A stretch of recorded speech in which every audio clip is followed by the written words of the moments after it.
Hey, this is Evan Longoria of your San Francisco Giants, and you're listening to TortureCast. You're listening to a podcast by and for fans of the San Francisco Giants. Let's go, Giants! With hosts Willie Dills, Chad King, Ben Lee, and Eric Nathanson. Dedicated to the greatest team in Major League Baseball, the San Francisco Giants. This is TortureCast. Standing on time, not gonna stop. We came to play, ain't slowing down. Falling on, we're here to stay, and we're stopping on whatever's in our way. I'm feeling like a Giant tonight. It's Thursday, January 31st, 2019, and this is episode 157, part 2 of the TortureCast, the podcast by and for fans of the San Francisco Giants, and this is spring training for us, isn't it, Eric? Yeah. Yes, it is, Chad. We're still getting adjusted and trying. As Chad said, this is part 2 of episode 157. The last time we recorded episode 157. Wow, that's a lot of episodes. Things kind of went a little haywire, if you will, pun intended, and things just didn't seem to work out. The connection wasn't there. So we're trying again after a long hot stove. And since spring training is right around the corner, they're about 2 weeks away from pitchers and catchers reporting. We're going to give this podcasting thing another shot and see if we can still do it. Yeah, the dog ate my podcast is what I'm coming up with. No, we just had a mysterious bug in the system. We did a whole recording. Eric and I talked for like an hour plus, and we lost it. Anyway, that happens once in a blue moon. That's the first time it's happened to us. So we're going to gloss over. We're not going to talk about all the stuff we talked about back in November when we recorded. We will move forward, onward and forward. But Happy New Year, everybody. Of course, this is our first broadcast, our first podcast of 2019. And we have a decent amount to cover. It's the hot stove season, like you said, Eric, and I think it's not in the notes here, just something that pops in my head. There's been a lot of talk over the last couple of years about how slow the free agent market has been.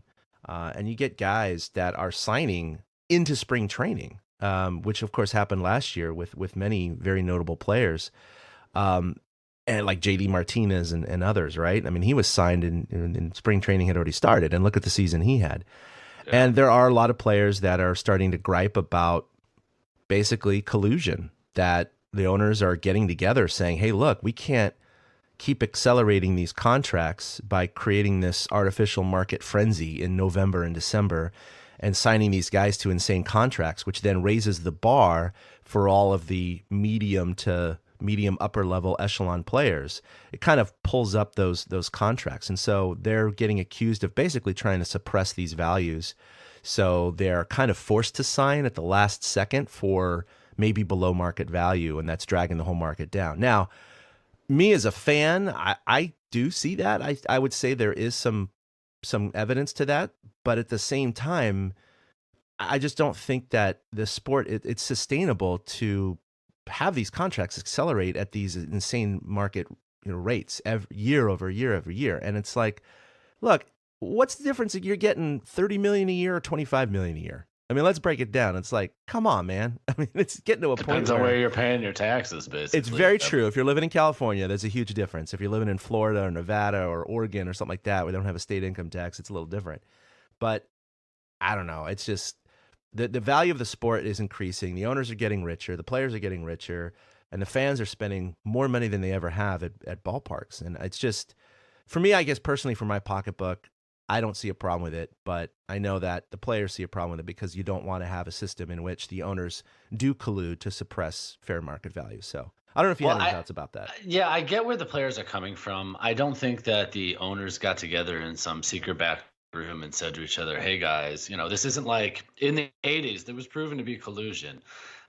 And the owners had to pay out on that. And I don't think it's like that. I think this is more of a correction. And you pretty much, that's pretty much what you're saying. This is the market in essence, correcting itself. The interesting thing that's going on, though, is, and I saw some stat where like over 50% of the free agents still haven't been signed, and some other crazy stat about how barely any of these deals that veterans over a certain age are signing are for multiple years. Mm-hmm. Like certain guys can only get 1-year deals, like the Giants themselves. They signed Pomeranz to a 1-year deal. And I think that they're just finding out that teams are not willing to overpay anymore.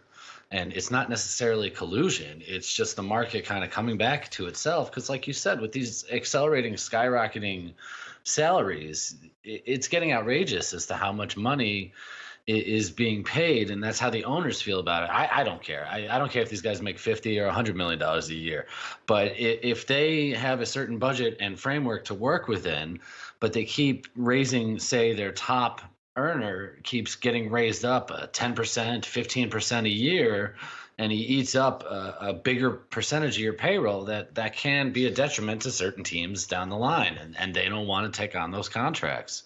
You know, the Barry Zito contract that the Giants had a few years back, that would never happen in today's market.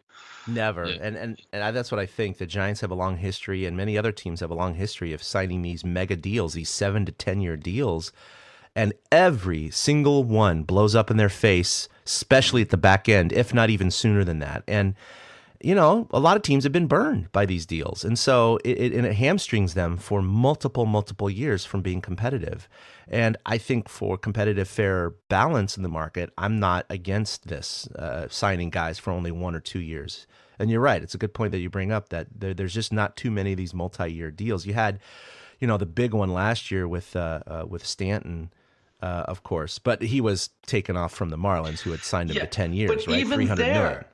Even there, I've already seen chatter on Yankees Twitter about how the Stanton contract might be too much and the Yankees may not need to carry that much money. I mean, it's crazy. The guy had a productive year, and they're already talking about, well, maybe his contract's too big because we can get production from other spots. I mean, even fans are thinking like that now. Yeah. So I don't see a problem with it, but at the same time, you know, the owners are making money hand over fist. So, you know, it's not like I'm feeling sorry for them either. I think ultimately, you know, the fans are paying a lot for it. Obviously the TV contracts are very lucrative too, but the CBA, expires, I believe, after next season, after the 2020 season. So going into 2021 could be very, very, very interesting. We could have another work stoppage. But, I mean, that's, again, down the road. But if things don't change, I wouldn't be surprised if the players' union does go on strike for this reason. I hope not. The one thing I can see them negotiating in is some sort of window where it is mandatory for, like, a free agent. I don't want to say frenzy, but it's, like, mandatory that you sign certain guys within that window, but then again, I don't know how you regulate that. Yeah. But I could see something like that because Bryce Harper and Manny Machado are unsigned right now. We are 2 weeks away from pitchers and catchers reporting. It's crazy, isn't it? It's crazy. It really is. This is not how it works. You know, even when Bond signed his huge contract with the Giants, it was done by now. It was November he was signed. Right. It was all taken care of. I remember stories of when Theo Epstein was the GM of the Red Sox and he wanted to get Curt Schilling. He went and had Thanksgiving dinner with Schilling and his family. Thanksgiving was 2 full months ago. Yeah. And we still don't have these giant contracts signed. So, I mean, that's also killing it. Is all these other agents are waiting to see what happens with Harper or what happens with Machado, set certain markets, and that's why we hear talk. That's why we hear talk about the Giants are still waiting to see what the outfield market has to offer. Which, I mean, I guess you're 2 weeks away from spring training. I would think getting a team on the field is kind of an important thing to do now. Yeah. What did you say their outfield was going to be comprised of? Oh, yeah. At the moment, they're starting outfield. That's the thing. Bryce Harper, okay, he's meeting with the Padres and their representatives tomorrow in Las Vegas. The Padres. The freaking San Diego Padres are looking into Bryce Harper. You'd think the Giants would at least kick the tires on Bryce Harper. Maybe his price went down a little bit. Maybe he's curious to play by the bay. Because at the moment, their outfield is Steven Duggar, the hot dog vendor, and a golden retriever. They somehow, some way need to get some help at that location, and just waiting on Bryce Harper to decide where to sign and then signing the leftovers, that's not getting it done. At least kick the tires and see what's going on. I don't like Machado. There's no reason to go after Machado, but what's wrong with seeing about Bryce Harper? Hunter Strickland's in Seattle. We don't have that problem anymore. Yeah, that problem doesn't exist anymore, and we've talked about it on the show before, but Bryce Harper has definitely expressed a love for San Francisco via his social media. He has So why the hell not? every time the yearly trip the Nats make out to San Francisco, he goes crazy on Instagram. He walks around the city, he's taking pictures of Coit Tower and the Bay Bridge and the Golden Gate Bridge, and he's like, literally, I love this city. Look at this view. This is amazing. This is great. I mean, he definitely loves the town and everything like that. And like you said, Hunter Strickland is no longer here. See you later, mister. So there's none of those issues. I get not wanting to sign him for 35 million, but Yes. why not meet with him and kick the tires and just see what the interest level is like? Because look, he's got Scott Boras as an agent. They're not accepting anything less. And that's what's going to be so interesting. Whoever blinks first, what's going to happen? Is a team finally going to cave at, a week from now or 2 weeks from now and sign him for 35 million a year for 7, 8, 9 years? Or is it going to be Boras and Harper finally, as we're getting near the end of spring training going, okay, we'll take 25s for 3 somewhere, I don't think it would ever come to that. That's way too low, but it's really interesting. It's really interesting, but it will set the market. And that's why all these kind of mid-level or low-level outfielders are just kind of hanging out. It's like, dude. Yeah, and that's the problem with it. And like, I'm not Giants fans. I'm not delusional. I really don't think they're going to sign Bryce Harper. I don't think he's a be-all, cure-all. I'll say it right now, 2019, I don't think the Giants are going to be a very good team. I don't think that Harper is an answer. We're not looking for a short-term solution here in San Francisco. It's looking for a long-term plan at this point because of the new hire of the new GM, which we'll get to in a minute. So, like, I'm not crazy enough to think that that's going to happen, but I mean, why not? If you have the financial flexibility and if that player feels like, well, I guess I got to prove myself, let's go here and do it. Why not see if they're willing to do it? If the Padres are in it, the Giants certainly should be in it because they're the Padres. They're the Padres, guys. Okay. They had Matt Kemp for like a season or something. Like they just, whatever. So we can talk about the new GM. This is one of the few things that we will pull from the last podcast that we lost. We want to introduce him. His name is Farhan Zaidi. He is now the head of baseball operations for the San Francisco Giants, and he comes to us from the Dodgers. And fans out there who are like, oh, he's a Dodger, he's just here to sabotage. Just stop. Don't be the troll. I mean, of course he's not a Dodger fan. He does his job. That's all he does. He's got a lot of experience. He was hired by Billy Beane with the A's. He's definitely a Moneyball guy, very much a statistics guy. He's been known for taking players kind of, I wouldn't say off the trash heap, but players that are not exceptional players, but recognizing value in them, putting them in successful situations. And look how much he's done with the Dodgers in terms of like Justin Turner and even the Matt Kemp reclamation project and several of their pitchers. So he does have a history of doing this. He doesn't sign too many big splashy free agents because that's what he doesn't want to do. So he doesn't want to sign the Bryce Harpers to fix the team. He wants to sign a bunch of small mini Bryce Harpers at deals that will then be successful and, of course, make the team more valuable. Look how deep the Dodgers bench was. And that's been one of the primary sources of success over the last 3 years or so, is definitely that bench. So he's definitely got a knack for it. He started again with Oakland. He had a lot of success there. So I'm confident in him. Obviously, the previous GM situation was not working out. So he's been relegated to another portion in the Giants system. I actually don't even know what his title is now. But Brian Sabean is still involved as well. It's going to be interesting. But again, it's been quiet so far. Let's see. Zaidi is actually younger than me. I'm 45. Yeah, he's 42. Older than I am, yeah. He looks older though than me. I'm sorry. He's very bald and a little chubby. So there, I have that going for myself. But it's going to be interesting because I think the Giants, I read, they're at like 168 million, or is it 180 million? It was 180 million of obligated contracts right now, and the luxury tax cap is, I think, 206. I want to say. So they got a little bit of room. But they also reset their luxury tax. What are they calling it now? The collective bargaining tax, the CBT.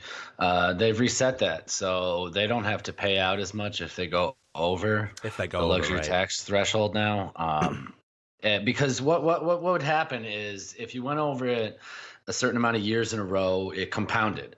And therefore, you would pay a certain percentage the first year, say 2012, and then if you were over again in 2013, you had to pay a higher percentage. So if you're paying dollar for dollar, you're then paying, $1.25 per dollar, and it got bigger. And since the Giants stayed under last year, they reset with the thought that this was a huge free agent market. I think was part of the thinking before last season. And of course, we know the front office is cleaned out a little bit, so that's a different set doing that. But they have the flexibility to go over because the next, like you said, this agreement is up soon. So those compounding escalators that came into it before, they don't come into play anymore. Mm-hmm. It's like you're free to go over the tax without it piling up for a few years because they're going to have to renegotiate a new contract anyways. Right. Zaidi's come in, they have not thrown in the towel, at least not publicly. The statements have all been, we want to be competitive this year.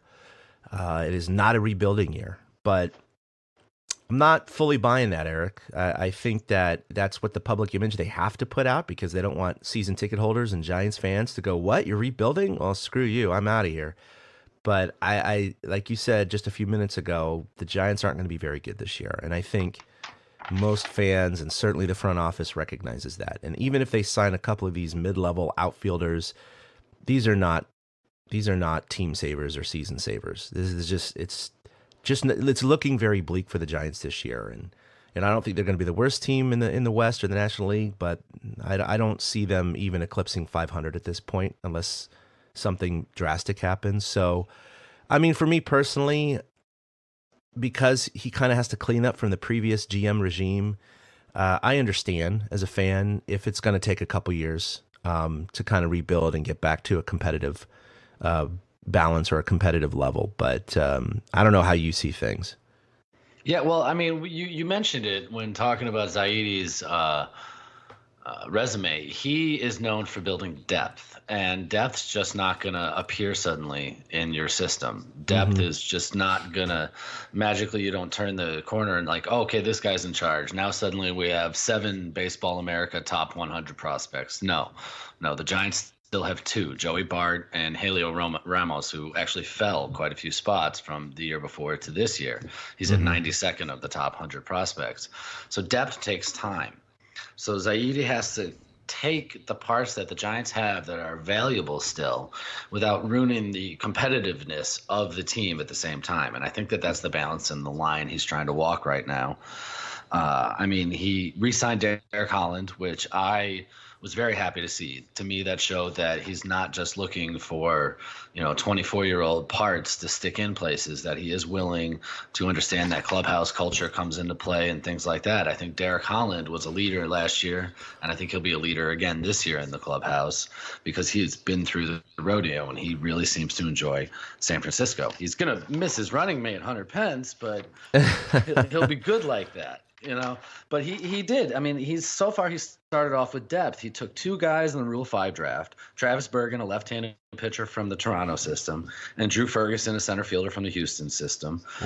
He made a trade for a switch-hitting middle infielder, Breivik Valera from the Orioles, for cash. So that's basically, I don't want to say getting for free, but you don't give up anything in your farm system for a guy like that. And apparently he's supposed to grade out somewhere like Alan Hansen, but maybe better from the right side of the plate. Because Hansen was a decent backup, but the guy couldn't hit for crap from the right side of the plate. Right. So he's trying to build depth a little bit, but I still think that we're going to see him move pieces like possibly Tony Watson, Will Smith, because of the 24 pitchers they have on the roster right now, 10 of them are left-handed pitchers. And Vendetti is a switch pitcher. So they've got like something that other teams are looking for. So I think he's going to start utilizing that more than necessarily, like you said, signing some splashy free agent. And then they'll come to see who they have at the end of I mean, I don't know who the hell's going to be in camp as the outfielder. It's Duggar, Drew Ferguson, Chris Shaw, Austin Slater, and Mac Williamson. There's no way in hell the starting outfielder is going to be Williamson, Duggar, and Slater. That's just not going to happen. The Giants will not let that happen. No. But I have no idea who they're going to sign. And Zaidi, so far, though, he has shown that he is willing to look at things that come along and go for depth. I mean, they cut ties with Gorky's because they felt like they could get – the same kind of production from somebody else. They cut ties with Gregor Blanco, Hunter Pence. Nick Hundley hasn't been re-signed. Yeah. Like I said, Hunter Strickland is now in Seattle. They got rid of other guys in their farm system. Casey Kelly, you remember, pitched last year for them. He's not with them anymore. Mm-hmm. Miguel Gomez, who we'd seen pinch hit a lot over the last few years, he's not with them anymore. Chase and Pierce Johnson, Kelby Tomlinson, he's not on the 40-man roster. Yeah, he's with Arizona now. Yeah, it's weird. Yeah, and I think Blanco signed a minor league contract with the Mets.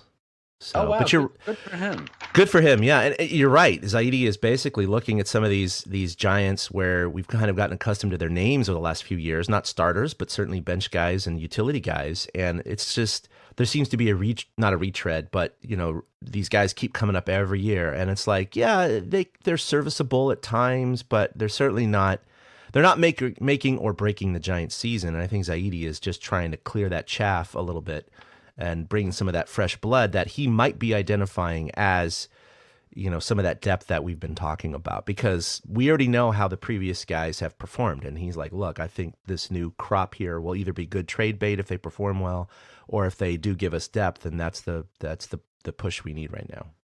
I think the biggest difference we'll see in Giants lineups this year and going forward than we had for most of the Sabian era is that we won't have players that are always in the same position and always in the same spot in the batting order. Zaidi, and you can see it on the Dodgers, they have very versatile players. They have Kiki Hernandez, who can play all over the field. Clay Bellinger, who can play all over the field.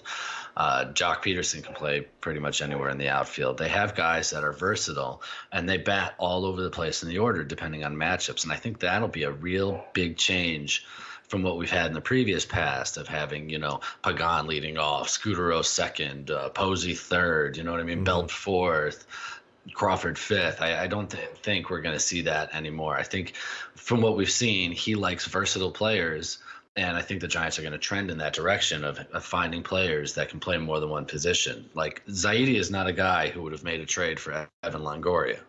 No. Absolutely not. And I remember us talking about that, going, why? He's aging out. This is not a good idea. So, but, they're stuck with him. And, Andrew McCutchen, who had, honestly, a good year last year. It wasn't a bad year. And he did even better with the Yankees. He suddenly started hitting bombs with them, which was frustrating to see. It was like, wait, what's going on? Why is he suddenly getting this power surge in New York? I mean, yes, I know there's a little bit of a park factor. Well, because he didn't have to be the man anymore. I mean, that's true. In the Giants lineup, true. He was kind of looked at as being still the man, like he was in Pittsburgh. And that's why his production just doesn't look that good because, well, all the Giants' production didn't look that good. And of course, McCutchen ends up signing a 3-year deal with Philadelphia, so he's not an option anymore. So yeah, let's we can talk about it. Jump around a little bit here in the notes since we're talking about free agents. Outfield. We know that they can't start what they have right now unless they do go with the hot dog vendor. I don't know. It probably wouldn't be that bad out there. Maybe he might, he can catch hot dogs, and maybe he can get the thing fly ball about it is the thing he carries that holds the hot dogs. It's got such a huge opening, so his catch radius is really, really good. He's just out there doing basket catches. Yeah, absolutely. Like, Willie's his idol, so he's just living his dream. That's perfect.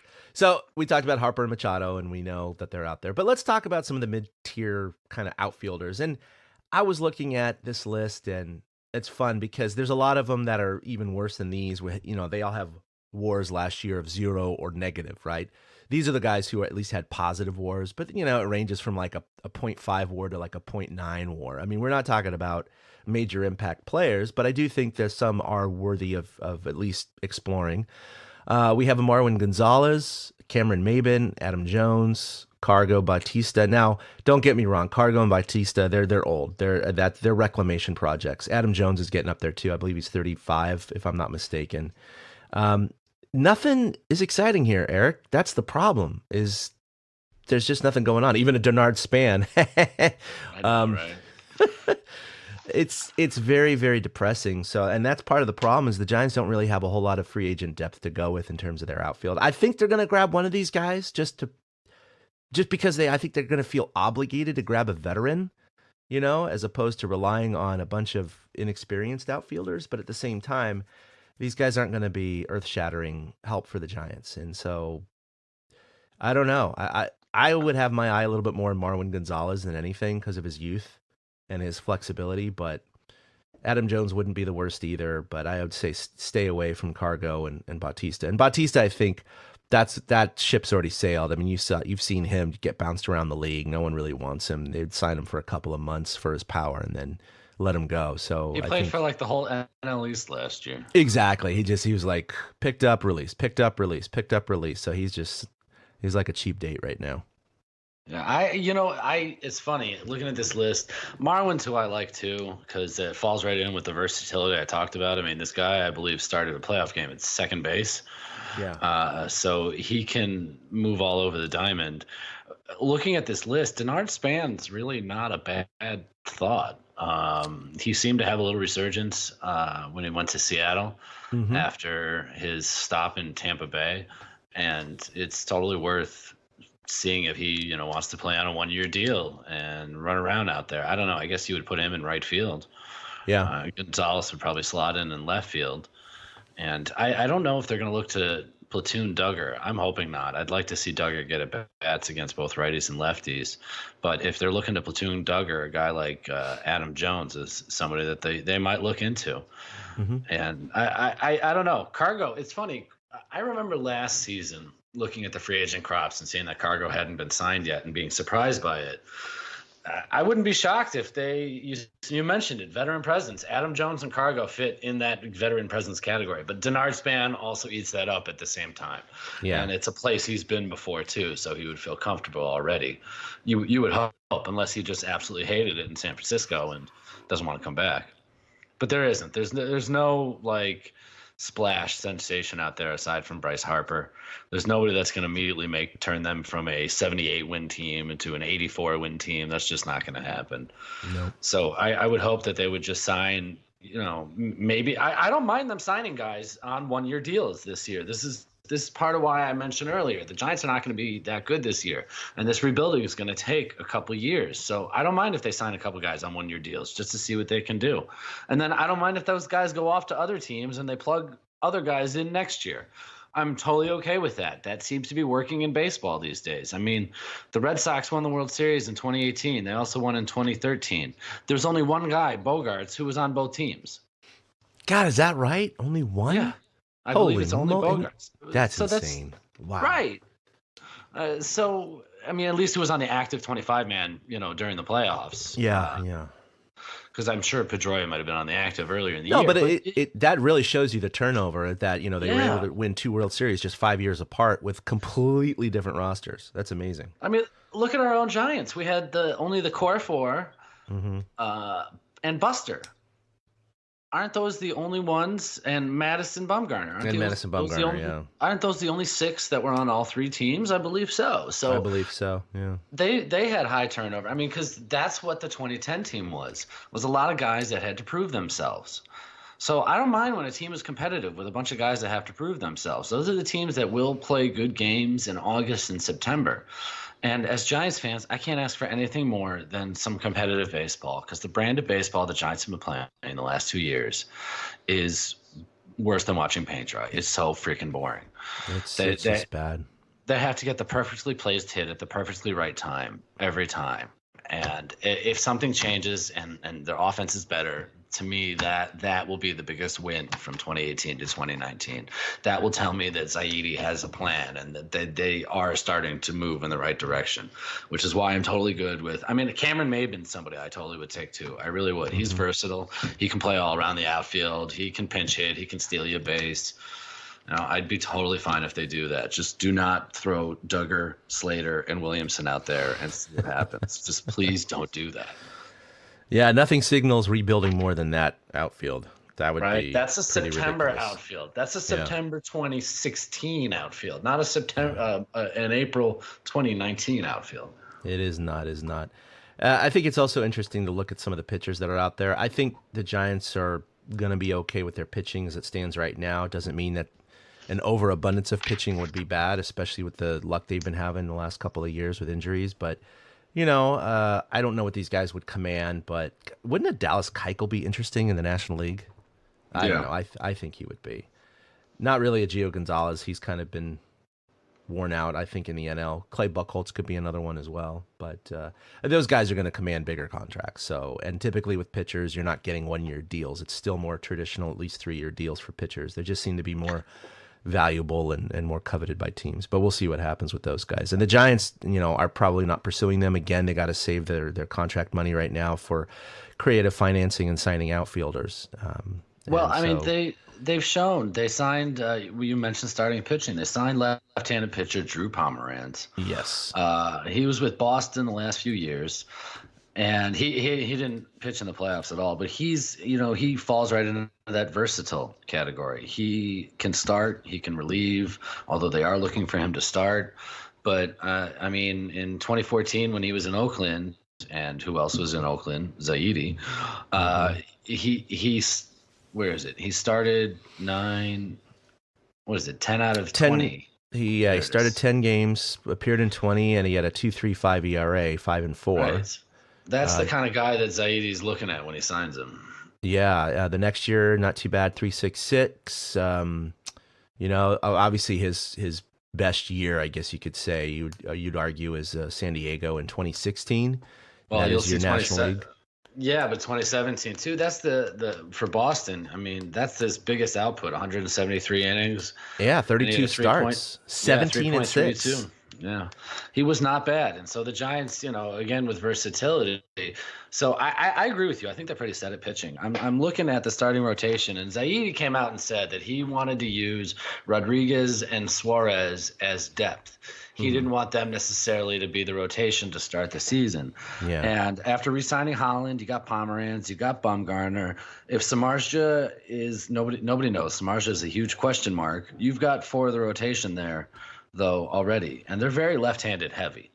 They are. So I'm not sure they're gonna go after. They wouldn't go after somebody who is left-handed as well. Yeah. But I think they're pretty much set in that category. They're going to try to see what they can do, unless they make a trade for some controllable pitcher or sign a Dallas Keuchel. I think they're pretty set there. I would love to see Keuchel, though. He would balance out this rotation perfectly. It'd be fun. Anyway, it'd be fun. Yeah.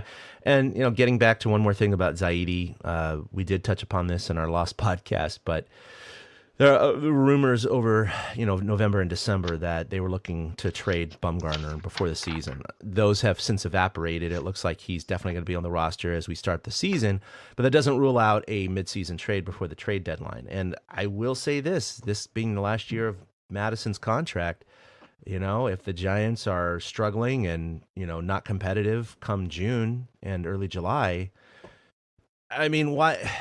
I don't want to ever see him go, ever. I want him to stay with the Giants. But if we think this is a 2 to 3 year rebuilding process, right?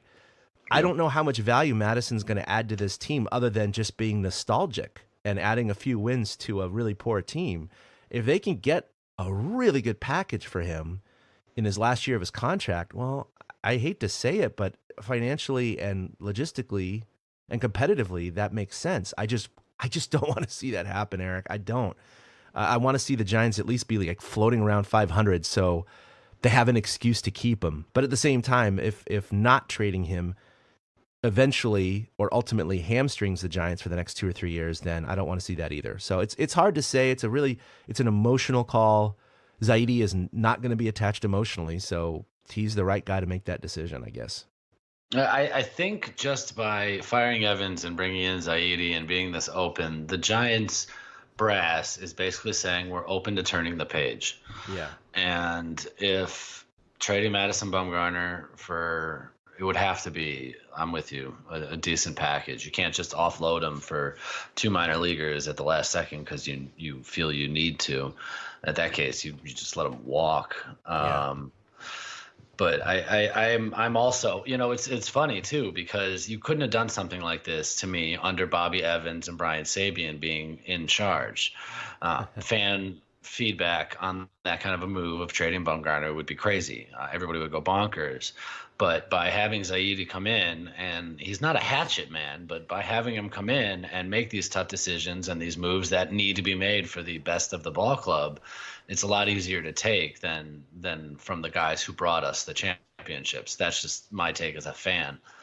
I really, Zaidi, it's funny because Bumgarner, is always going to be synonymous with everything, and he's our guy. But like you said, if he brings 2-win value to a 76, 74 win team, what value is he bringing? There's no value there. And as a Giants fan, I'm okay with turning the page. I'm ready. I really am. I'm ready to see what's new for the Giants and how they can construct a team differently than the one they had in 10, 12, and 14. Because, 2014 was 5 years ago now. Yeah, the bottom line is if the Giants look like they're going to be, like you said, a 70-something win team for the next 2 or 3 seasons, and you re-sign Madison to a massive contract for 3 or 4 years, what value are you getting out from all that money? You're not. You're not getting any value. A few extra wins, maybe. It's not going to make any difference in your competitiveness. So if you do think that's where you're going to be the next 2 or 3 years, and it really is rebuilding, then I think you have to try and get what you can out of him and help that accelerate that rebuilding process and get back to winning ways. It sucks to say, but it's just the way it has to be. They're not going to do that with Buster Posey, and probably not Brandon Crawford, but certainly anyone else is also trade bait. They did re-sign Panic to a 1-year deal as well, but again, 1 year, right? So he could be valuable at the trade deadline. Yeah, rumors are that he's being shopped all over. Yeah. So we'll see. And they also signed Sam Dyson and stuff, but I'm not, he's not trade bait and all that. But no. All right. Well, let's talk about a couple of Giants that we did lose in between our recordings here in the off season. Back on Halloween, October 31st, we did lose Willie McCovey. Stretch that was somewhat unexpected. We all knew he wasn't in great health, but he was just at the ballpark a couple of months prior. So. And I had seen him at the ballpark when I had covered a couple of games, and not that I could judge his health or anything. It's just one of those things you just don't expect. It wasn't a long-term illness. It happened. But man, what an amazing Giant. Unfortunately, I'm a little bit too young to remember watching him play. I remember seeing him on TV and stuff, but I wasn't an adamant fan back when I was 6 years old or whatever when he was still playing. So it's just vague memories of him. But what a special man. Obviously, the Cove is named after him. He's got his statue out there and his number retired. But he's one of my favorite Giants. Yeah, Willie is we all joke when they trade somebody or something, they use the hashtag Forever Giant. Willie is Forever Giant. Yeah. Like you said, the Cove bears his name. The team award, the most prestigious individual award that the team hands out, is named after him. I believe that. I think were you there for Willie Mack night last year? Is that why you saw him? No, I missed it. I missed it last year, but I had okay because I knew you were there recently. Yeah, I knew you saw one recently. And Willie, like you said, he was just at the ball. He was at the ballpark a month before he passed for the Willie Mack Award. And the last Willie Mack Award winner is a guy also named Will, which I found kind of interesting. Yep. 521 career home runs. He had a 19-year career with the Giants, 22-year overall. He spent a couple years with the Padres, and apparently he spent 11 games with the Oakland A's in 1976. I had no idea. He won the MVP award in 1969. He led the league with 45 home runs. He drove in 126. That was his second year in a row leading the league in home runs and runs driven in. The next year after 1969, he led the league in walks. So people started to fear Willie McCovey. I don't know where the stat is, but here his intentional walk in 22 years, he was intentionally walked 260 times. Nobody was intentionally walked like Willie McCovey until Barry Bonds came along. Right. Because for many years, the batting order went Mays and then McCovey. So that was the real heart of the order. There were stories that Willie Mays used to stop and turn a double into a single. So that would force the pitchers to pitch to Willie McCovey. Because if Mays would just take second base, they would just walk Willie McCovey. And there you'd have first and second, maybe you'd have first and second, nobody out, but Mays and McCovey, they felt that they had a better chance to score more and do more damage by letting McCovey swing the bat. Because McCovey was the type of guy that when he hit the ball, players talked about it, they could hear it whiz by their head. That's how hard he hit the ball. In 1962, he had the final out in the World Series. Bobby Crushed Richardson caught the ball, and he did. He hit it a laser. You know, it was a ball that was a base hit 99 out of 100 times. But that day it wasn't. Willie is a forever and a great Giant. He only won the MVP once. He was in the top 10 in voting 4 other times, though. So he is what a great Giant is. And I, like you, I never saw him. I mean, 1980 was the last year he played. But when I grew up listening to stories of the Giants, McCovey was in a lot of those stories, but not as many, because McCovey is really, and Giants fans, you'll all back me up, as San Franciscoans, is that how you say it? San Franciscans? San Franciscans, there you go. There you go. Willie McCovey was their guy. Like Willie Mays was the star of the franchise, but he was New York's guy. He was in New York from 51 to 58. And McCovey was the first superstar that was homegrown to the Giants. He played his first game in San Francisco in 1959. So he was like their guy. So the Giants community itself just lost a huge, absolute huge Titan. You know, it's kind of like losing. It is. He's on the Mount Rushmore of Giants. So he will be missed. He really will. And I hope the Giants honor him in a very nice way this year. I'm sure they'll have a patch, 44 or something. They'll probably have another patch. Yeah, they'll probably have another patch too. But they'll probably have a patch for Willie as well. I hope it's something that's just nice and simple, because that's the kind of guy Willie was. You know, he was big with the junior Giants. He liked, you know, making sure kids had gloves and could play baseball. And so he'll be missed in the Giants, in the community, and I'm sure a lot of the players will miss being able to sit around and swap stories with the guy. Yeah, it was great. I mean, I'd ridden in an elevator with him a couple of times. It's just funny because, like, when you go up to the press box, you get in the elevator, and it's like you just walk in, and there's Willie McCovey in his wheelchair. And you're like, it's very awkward, right? Because you're like, okay, I'm not going to talk to you. You just kind of nod your head and nods back, and no conversation. I didn't feel worthy of even saying hi. You know what I mean? Like, It's like, I'm just going to keep my distance. And then, you know, during the ring ceremony, I remember in 2015, we were able to go down into the clubhouse prior, like we usually can. And there's this one little office to the right, and in there was Willie Mays and Willie McCovey just sitting, talking. And I was just like, holy shit. I mean, just two baseball legends, you know, 6 feet away from me, just chatting about baseball. I'm like, how much money would I give just to go in there and chat with him for 5 minutes? You know what I mean? And I know reporters do occasionally drop in and say, hey, how you guys doing? And shake hands and then kind of leave. But I just felt, you know, there's no way I'm at that level. I just always walked right by. But it's going to be sad to kind of miss him around the park. And it definitely reminds you that Willie Mays is getting way up there in age. Yeah, that scares me. Way up there in age. So unfortunately, I don't think he's long for this world. Maybe a few more years at the most. He'll be 88 this year. Yeah, because Willie McCovey was 80, but you know, Mays is still somewhat mobile. But you could see him at public events. He's not 100% there. He's not full blown batshit crazy, but he's, you know, I think it's his hearing actually is probably the biggest culprit. But yeah, he'll be missed. And you mentioned another guy who there may be a patch for this year, and that is Peter Mcgowan. Sadly, he did pass away. 4 days ago on January 27th. He was age 76. Now, I had missed this. I didn't know he was sick. I guess he had been sick for a couple of years, and it was somewhat known if you had been paying attention or heard about it. It wasn't a secret per se, but it was, no one knew it was happening. Like, no one knew he was like on the brink of death. Kruko, I know he was on the KMBR show a couple days ago, and they were asking him about it. And he did say he had a chat with his wife about a week prior to his death. And so internally, they did know that the time was close for him. He had essentially gone into hospice care. And, you know, they were just waiting for the inevitable end. But yeah, he had been sick with, wasn't leukemia. I can't remember what it was that got him, but some sort of, you know, blood cancer or something.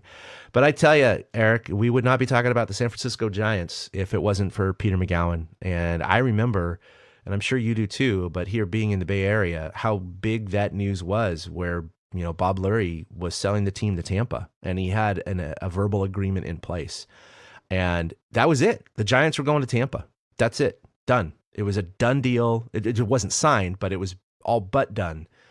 And I remember literally crying. I mean, this is what, 1992, right? I'm freaking like 19 years old, 18 years old, a grown ass man crying about the Giants leaving San Francisco, because that was my team. They are my team. And, you know, Will Clark, of course, was still on the team at the time too, my favorite player of all time. And I couldn't imagine Will the Thrill going to hit home runs in the Tropicana Dome and not being able to watch baseball here anymore. I mean, yes, the A's, but you know what I'm saying, the Giants. Like, I started to question myself, am I even going to be a Giants fan anymore? Like, when a team moves, do you lose that identity? I don't know. I mean, I know a lot of people do. So I was just going through all these emotions, and then, you know, Peter Mcgowan and his investment group comes in with the, you know, suit of armor, and not only buys the team, but immediately signs Barry Bonds. And it was just like, talk about a 180. And it was fantastic. And that is now spurred on, you know, with the AT&T Park being the house that Bonds built. You know, if they hadn't signed Bonds, they probably wouldn't have had some of the success they did in the late 90s, probably wouldn't have had the support to have a the first privately financed stadium since Dodger Stadium in the 60s, to open that up, which then, of course, leads into more years of success, eventually leads into 3 world championships. And here we are, seeing the Giants as one of the most valuable franchises in Major League Baseball, sitting in the jewel of all parks. And really the touchstone is that event of him and the investment group buying the Giants. And I cannot thank him enough as a Giants fan. He single-handedly, with his group, saved baseball for this town. Well, you're right in that I did not necessarily have as much of his immediate impact in '92 did not affect me as much as it affected you, because I mean, I'm much younger. I was only 13 years old. But the living in the Chicago area, I was not a San Francisco Giants fan. I was a Giants fan. Right. My father grew up in New York, and he continued to be a fan after losing the team. And so, like you said, I didn't have the same impact. And it's only like, I've always known about Peter McGowan's impact, but I never felt it like many fans listening to this podcast did personally, and how he got you out of the stick. And he got AT&T built, and it is the, like you said, crown jewel, and it can get nothing but better at this point. And I did a little reading on McGowan this morning, and I found out he is a transplanted New Yorker who grew up a Giants fan. Yes. So he understood what it was like to have your childhood team, to have your team ripped from your city and put somewhere else. And I do thank him for that, because if he hadn't saved the Giants and kept them where they were, and his reasoning is sound, he didn't want to do that to the city of San Francisco and the fans of the Giants, I mean, we wouldn't be having a podcast right now. There's no way in hell we'd be talking about the Tampa Bay Giants on a podcast. I assure you, Chad would not be a diehard Giants fan the way he is right now. TortureCast never would have started. Willie never would have started this podcast over championships, because there wouldn't have been freaking championships for San Francisco Giants fans to care about. Absolutely right. I really appreciate everything McGowan did for the Giants. Like I said, I would have been a Giants fan. It didn't matter if they'd moved to the moon. I was still a Giants fan, because it was not my hometown team. Like, if the Chicago Bears, if the Chicago Bears were ever to talk about moving, or there was the threat of moving, then I would totally understand the impact. But I was, and I always have been, a slight bit of an outsider in Giants fandom, because I did not, grow up in the same city as the team. Sure. So it did. But learning about him and learning those things, it really gave me all new respect for McGowan. And he did. You're right. He 180'd the franchise. Not only did he save them from moving to Tampa, he then signed Bonds. He then got the team competitive by allowing them to get the players they needed. Then they got the ballpark done. And now Oracle Park is one of the best in baseball, and they're improving the video board this year. And it's the type of field, like I said, that you can only improve upon. There's not much more that can be done. So, I mean, they'll have a patch for him as well. They just announced a couple weeks ago that they were putting him on their wall of fame. And they've now decided to delay when they were doing that, because they were going to do it during FanFest. They've now decided to delay it. And the word is that the only reason they announced it in the first place was so Mcgowan would know about it before he passed away. Yeah, that's what I read too. So at least he did know about that, and I'm sure his wife will be out there during that game that they're going to honor him, which is fantastic. But and I'm so grateful because I love the Giants. My father his ashes are in McCovey Cove. Talk about symmetry right here. My father's ashes are in McCovey Cove, and McCovey Cove wouldn't be there without Peter Mcgowan. Yep. So, like my first time seeing a Giants home game was at AT&T, now Oracle Park. I do have him to thank for all of that. He, you talk about a Titan. He's a Titan behind the scenes when it comes to the history of Giants baseball. Yeah. Well, yeah, you bring up that it is now renamed Oriole Park. I almost said Oriole Park. Oracle Park. Oreo. That's Oreos, sponsored by Nabisco. It is funny because, being around the Bay Area, we've always called the Alameda County Coliseum, that was what it was formerly known as, has been Oracle for many years. And, you nickname it Roracle because of the crowd noise and the diehard Warriors fans and everything like that. But of course, next year, the Warriors are moving into the Chase Center in downtown San Francisco, less than a mile from Oracle Park. So it's funny how now I always hear Oracle as the Warriors arena, but now Oracle is the Giants park, and now the Warriors park or arena is now going to be Chase Center, and they're going to be in San Francisco, neighbors with the Giants. So it's just a mind adjustment. That's all. I know a lot of people were like, I loved AT&T Park. Why are they changing the name? Who gives a crap? They're getting freaking $300 million in naming rights. Okay, so for 30 years or whatever it is, I don't know. I can't remember the terms of the agreement, but it's a lot of money, everyone. So it's okay. I think the Giants are going to be fine. We can use that cash.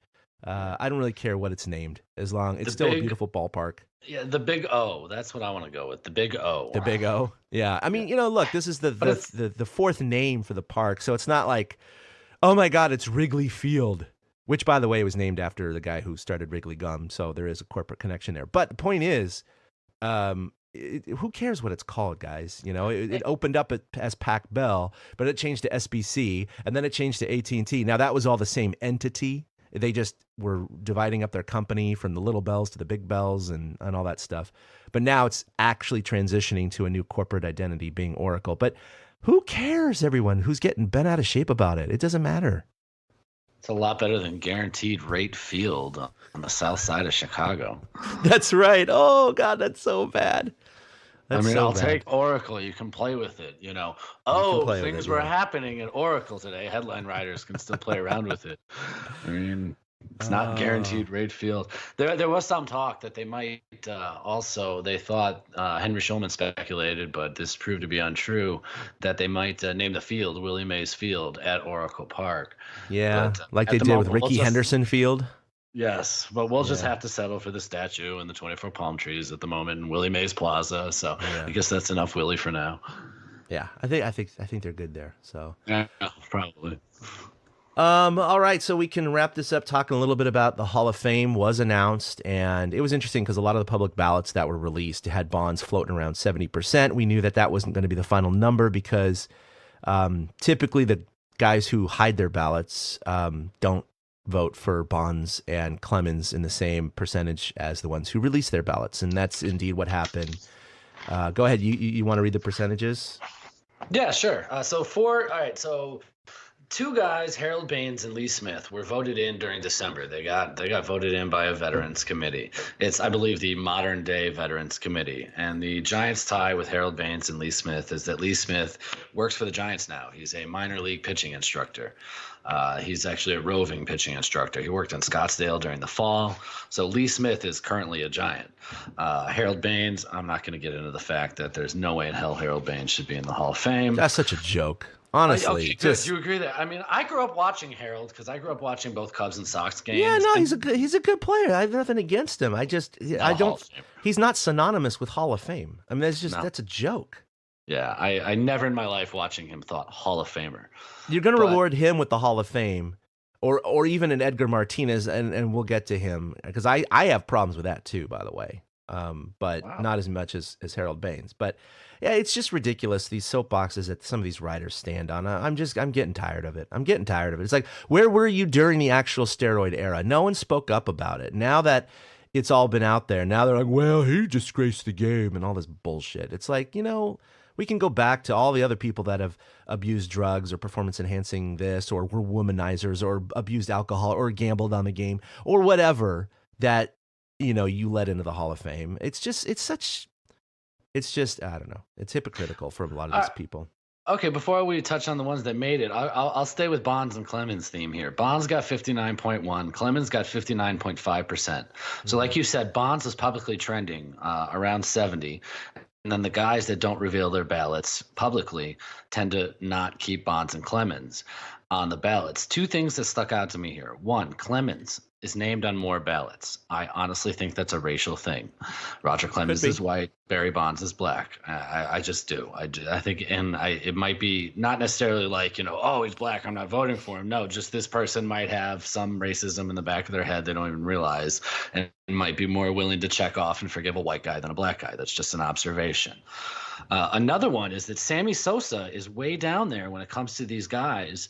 And somebody asked me the other day if I think Sammy will ever get in along with Bonds and Clemens. And I do think Bonds and Clemens will eventually get into the Hall of Fame. They might not be alive when it happens, but I do think it'll be by a committee, much the way Lee Smith and Harold Baines got in. But Sosa, on the other hand, I don't think will ever get in. And I think it's just an eye test. When you watched Bonds, when you watched Clemens, you knew you were watching a Hall of Famer. When you watched Sosa, you just felt like you were watching a freak, like some guy who's got extra pop for a few years. He was never looked at as a Hall of Famer before steroids. He was never looked at as a Hall of Famer after steroids. It was only during that time that he was great. So he's just completely discounted. Bonds and Clemens were dominant before they ever took steroids, which is part of our argument that they should be in the first place. The second being, well, everybody was doing it. It was that era. Just get over it. Mm-hmm. So Bonds 59.1. It's his 7th year on the ballot. He's got 3 more cracks at this, and I don't think he's going to make it. I don't think. You mentioned Edgar. Edgar made it in his last year on the ballot, and he got 85.4% of the vote, which is a lot more than I expected. Yeah, it's a lot more than I expected. I'm not saying he wasn't a good player. He certainly was. I already think there should be a strike against DHs. I'm sorry. I just do. I don't think. I think your relevancy to being a Hall of Fame player should be that, I know pitchers don't play both sides of the ball. I get it. But of course, they're involved in so much more of the game than an individual player is most of the time. So I think it makes up for that. But if you're not out there playing defense, I think it's only telling half the story. Like an Ozzie Smith, he didn't get in for his offensive prowess, although he was a decent shortstop, but obviously his defensive wizardry. So that was well recognized. But I think, Edgar just being a DH, it's like, okay, whatever. But I mean, I know several others have made it and will make it. I just don't agree with it. And looking at his overall numbers, I still am not. I mean, they're impressive. I just don't think they're Hall of Fame worthy. I just don't. But that's just my opinion. And the thing is that it was his last year on the ballot, and he's a nice guy, and he's Mr. Seattle, and they have Edgar Martinez Drive by Safeco, and all these things. So I think there was just kind of more of a political, sentimental vote more than anything, because it was his last year of eligibility. Yeah, because they knew if they didn't do it now, it would never happen. And I honestly think that the last few years of voting reflected the knowledge that they could circle back around on Edgar, and they made Edgar wait so they could get other classes in. The interesting thing is 4 guys, it was revealed, made the Hall of Fame: Mariano Rivera, Edgar Martinez, Roy Halladay, Mike Mussina. Mm-hmm. 3 out of 4 are pitchers. The other's a DH. We don't have a position player on the list. Yeah. If you throw in Baines and Lee Smith, Baines was primarily a DH for much of his career. Yes, he was. And Smith's a pitcher. Yeah. So we don't have any position players going in. Rivera, he led the voting. Rivera did something no other player in history has done, and I'm sure if you were paying attention to Hall of Fame, you saw this. He got 100% of the vote. Yep. And I was shocked to see it. I really didn't expect it. Well, you thought Ken Griffey Jr. was going to get it, and he didn't. There were actually a few guys that did not vote for him, And their explanation, some of those guys I remember were interviewed a couple years ago, and they said, well, I knew he was getting in, so I wanted to put my vote towards someone who maybe needed a little help. So, and to be honest, I kind of understand that logic, but at the same time, if you think he's a guaranteed Hall of Famer, you should still vote for him. That's the whole point. You know, that's the whole point. Because if everybody took that same thought process, well, he's going to get in anyways, then he wouldn't get in. Yeah. If everyone said, I'm going to leave him off my ballot. Right. You're robbing him of the recognition that you have been praising on him for all those years before. Yeah. And I love Mariano Rivera. He was a fantastic pitcher. His cutter revolutionized baseball. He was the best closer in history. But it was funny. I shared through our Torture Cast at that time the top 10 people for vote percentage all time. And Willie Mays isn't even on that list. How Willie Mays doesn't have one of the top 10 percentage votes of all time is beyond me. Mm-hmm. You know, but kudos to Rivera. He was a Hall of Famer, absolutely deserved it. Mike Mussina, it was his 6th year on the ballot, and he made it with 76.7% of the vote. And I thought Mussina was a Hall of Famer personally. I actually always kind of did. I always enjoyed watching Mussina pitch. I always felt like he gave his team a chance better than, say the 5th starter. So that, separated him from replacement level. Right. And then Roy Halladay, the late Roy Halladay, throwing the first no-hitter in the playoffs since Don Larson's perfect game in 2010, doing it right before Timmy was a wizard against the Braves. So nobody remembered Timmy being a wizard against the Braves because Roy Halladay no-hit the Reds earlier that same day. That same day. Exactly. Timmy, I'll never forget that. Timmy pitched a complete game against the Braves in Game 1 of that NLDS, and he comes off the field. He's getting interviewed, and he's like, I didn't even realize the game was over. He's like, I could have kept going another inning or two. He was ready to just keep going and pumping in pitches, but Halladay pitched a no-hitter earlier that day, so we kind of got. I remember, thinking Mussina was on the border, and I don't have a problem with him going in. But I was kind of reviewing his stats, and kind of the way he pitched in the 90s is kind of the way I remembered him. American League with the Orioles having a 3 to 3.5 ERA, which is excellent for the American League for the most part, except for a couple of seasons where over 4. The latter half of his career wasn't quite as good. He had quite a few ERAs over 4, 1 over 5. But this is what I didn't remember. His last year with the Yankees, age 39 in 2008. Yeah, finally. He led the league in games started with 34. He went 20-9, and he had a 3.37 ERA. His career ERA was 3.68. So why? I don't remember why it was 6 in the Cy Young voting too that year. Why the hell did he retire? I don't even remember. But with that kind of season, holy shit. He announced it earlier in the year, and that was his only time winning 20 games. Was his final season in the major leagues. He finally got there. It really is. But if you know that you're done at the end of that year, you can let it all hang out that year. And I think it kind of had that effect. He was a closer. I trusted him in the playoffs for the Yankees. He would closer in the sense that you could close out a series with him on the mound. Yeah. He's indicative. He pitched in the AL East during that time, so he's indicative of what a great pitcher during that era is pretty much made of. Well, 3 more years left for Barry Bonds. We'll see what happens. I definitely don't think it's going to happen the next 2 years. I think the interesting year will be year number 10. How is the voting board, the baseball writers, going to react? Are they just the same guys are going to shut him down, or is there going to be a last second of, oh shit, if we don't vote him in now, he's going to die, and that's when he's going to be voted in. So maybe we should just do it now. I don't think that. I'm just curious to see if the numbers will change significantly like it has for past players who have their last year on the ballot. So like this year with Edgar Martinez. I don't know. Yeah, I don't think it's going to happen though. Yeah, no, I'm with you. I don't think it happens. So we got what, 2 weeks till pitchers and catchers report. We got 56 days until opening day. I love the graphic you keep putting up every day. Keeps awesome. Me, yes. Yay. Yes. Follow me on social media. I'm doing a countdown to opening day. Follow me on Twitter at 2outhits. That's with the number 2. On Instagram at 2outhits. I've started to be active on Instagram, and I'm also doing the countdown over there. So you can follow those two outlets, and you'll see every day I will remind you how many days until opening day. Not spring training, not counting down to these fake games and these practices and that crap. No, give me real baseball. Day. It is 8 weeks from today. Yes. Opening day is 8 weeks from today, which is also coincidentally my first year anniversary. It's kind of weird. Oh, well, there you go. How about that? Okay, and then we're going to close with Super Bowl predictions. We have number 53 coming up here on Sunday. I personally, not to offend anyone out there, if you asked me on the first day of the NFL season, what would be the worst Super Bowl matchup for you personally? I would have said Patriots for the AFC, absolutely no doubt. And then I would have said either Rams or Cowboys for the NFC. It's like the ultimate shitty Super Bowl. Call it the Shitty Bowl. And unfortunately, that's what I'm personally left with. I know there's clearly a lot of the country that's happy with it. I am not. I also am very upset that, the Saints should have been in the big game because of that no call down at the at the 6-yard line. That's still unbelievable to me. I saw that. They got screwed. Was watching it live, and you see this guy clock him before the ball arrives, and immediately me and my dad stood up and went, "Oh man, he's gonna get nailed for that." All right, well, 1st and goal from the 6. Here we. What? Where's the flag? And then they pan to Sean Payton screaming like a mad bull down the sidelines. And you're just like, huh?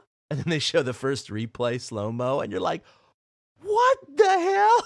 Like, we could see that live on two little figures running down the field on our TV, and yet the refs there didn't see that. It's mind-blowing to me. I'm not saying there's collusion or conspiracy, but they clearly messed up. And the Saints should have been in the Super Bowl. Now, on the Patriots side, it's not as egregious as that one, but I still stand behind the fact that I think that the Pats were absolutely assisted by the refs, being intentional or not. I think they blew some calls, which put them in position to tie the game, to then go to overtime and win. So, but hey, that's all sour grapes. But I don't know. Who do you think's going to win? Well, straight out the gate after the games ended last Sunday, football had its Don Denkinger call. The Roby Coleman hitting the guy early. I mean, in slow motion, it looks like he got there 10 minutes early. It's hilarious. It does. But they finally got their blown call that affected a game like the 85 World Series and Don Denkinger, right. Which flipped that World Series, and the Royals ended up winning. But So I agree with you. New Orleans got screwed, but I'm also of the mindset Drew Brees didn't have to throw an interception in overtime. The Saints still had their opportunities when they got down there.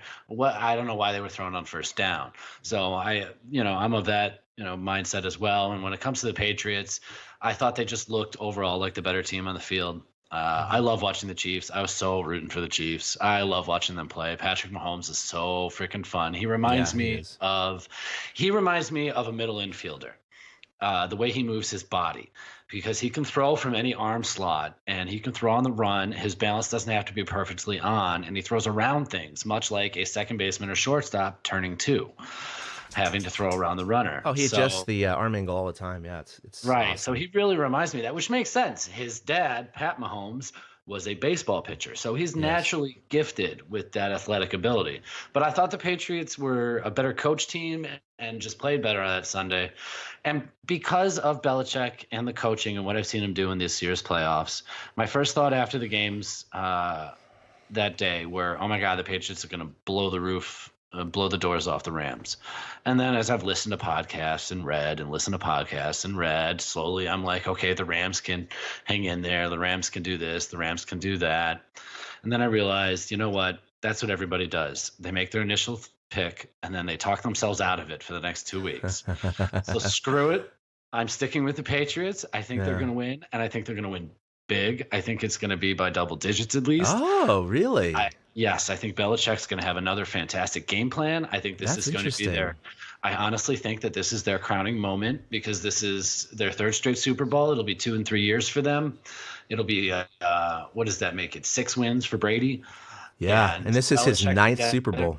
out of 9 Super Bowls. I feel like this is a team that wasn't supposed to be there.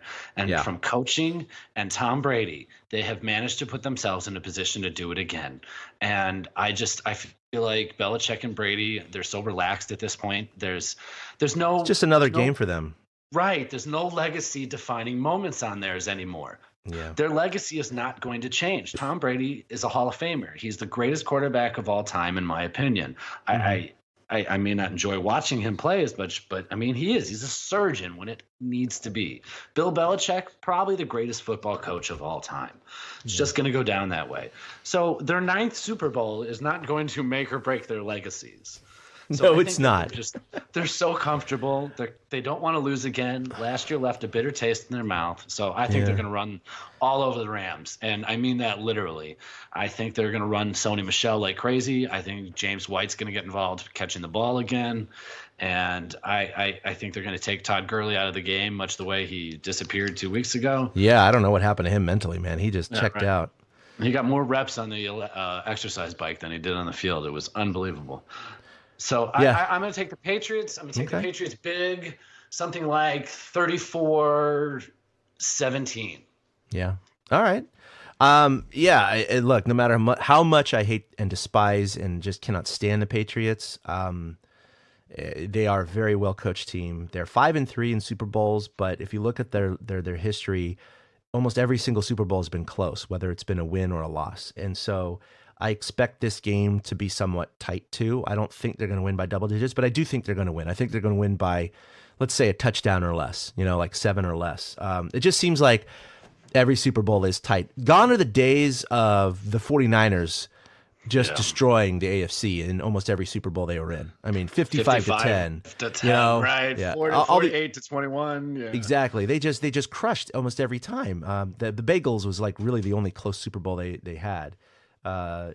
So I do expect it to be tight. Now, that said, this is their 9th Super Bowl, like you said, Belichick and Brady together. They're just cool as cucumbers. They know how to execute the game plan. They always throw wrinkles in for these playoff games. They never play exactly as predicted. They always have, like, maybe Hogan's going to be their number 1 receiver this game. It's going to be something like that. And the Rams, again, they're very successful. Sean McVay is a great coach, and Jared Goff's been a little bit up and down lately, but they could be playing under the lights and maybe get a little starry-eyed. So I don't expect them to execute as well as the Patriots can. So given that advantage, I do expect the Patriots to pull it out. But hopefully it's not, let's say, Super Bowl 2 years ago. Remember, Atlanta was up 28-3. 28-3? And you just sit there going, wow, Patriots are going to get demolished. And nope. It came right back. And you are accurate on the closeness of Patriots Super Bowls. Everyone has been a 1-score game. Last year was an 8-point game, but every single one of their Super Bowls has been a 1-score game, meaning they could have won all 8 or lost all 8. Yeah, so, given that history, all 8, I don't see why that's going to change unless the Rams lay an egg. I mean, that could happen. But, yeah. All right, well, we'll see how we do here when we record in a couple of weeks. But until then, thanks for listening to episode 157. Don't think we're going to lose this one. We'll see here in a second. If you're hearing us, we didn't lose it. You could follow us collectively at TortureCast. You could also like us on Facebook. We're going to be ramping up here as we head into spring training. You could follow us individually at 2OutHits. That's with the number 2 for Eric. Also on Instagram, and then myself at ChadK21. But yeah, you have anything else to pimp, Eric? Yeah, much like last year, in the run-up here to spring training in the beginning, I'm going to be throwing a few things out there. Probably who the new faces are type article. Last year, looking at the schedule for the season seemed popular, so I'm going to do that again.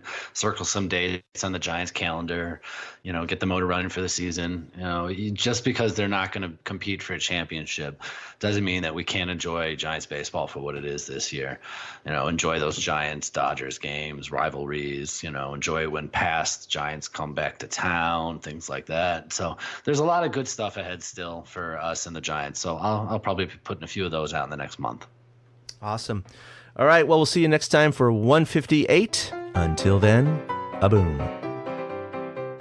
A big thank you to everybody for listening to the TortureCast, the podcast by and for fans of the San Francisco Giants.